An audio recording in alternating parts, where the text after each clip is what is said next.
Hello everyone, ang iluluto natin ngayon ay Bicol Express. Yan, maggisa na tayo ng sibuyas sa kabawang. Yan. Yung karne ng baboy ay pinakuluan ko na, pinalambot ko na. Kaya pwede na nating ilagay.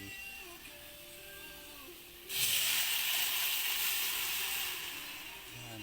Malambot na siya, kaya dire-diretso na nating lagyan ng sahog. Ay titimplahan na natin yung Bicol Express. Lagyan ng yung bagong na alamang actually ginasa ko na to, yung bagong na alamang lagay natin.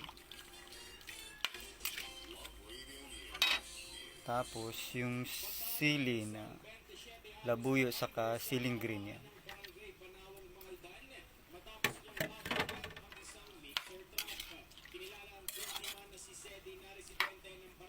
Tapos maglagay tayo ng pangalawang gata.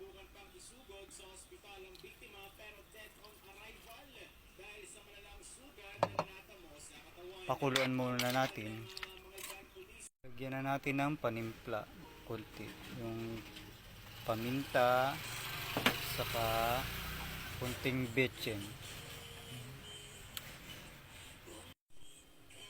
Malambot na yung karne ng baboy, kaya madali na lang nating lutuin yung Bicol Express. Titimpla na lang natin ng mga panlasa, dagdagan na natin.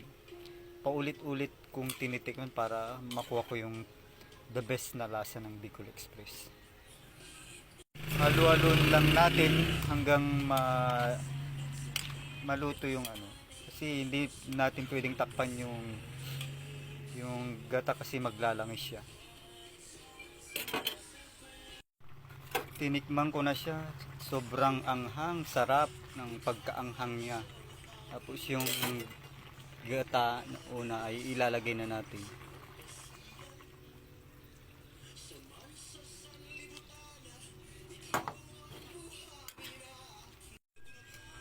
Ito yung po tayo na maanghang talaga, yung Bicol Express na natutuwanan ko sa mga dati kong pinagtrabahuan. Super anghang, super sarap. Yun ang gusto ng mga customer. Yung purong gata sa kasiling labuyo ang main ingredient ng Bicol Express. Actually natikman ko na, ang sarap talaga, hindi na ako nagdagdag ng mga panimpla. Yung gata talaga ang nagpalasa ng Bicol Express. Kunting luto na lang para yung gata natin ay maluto, para hindi siya kakapit sa sarap ng gata sa karne ng baboy. Yan, saka yung anghang, the best combination. Yan, luto na yung Bicol Express natin. Tignan mabuti yung lasa, lapot at anghang ng Bicol Express. Sarap. Salamat sa panonood. Hanggang sa muli. Thank you very much.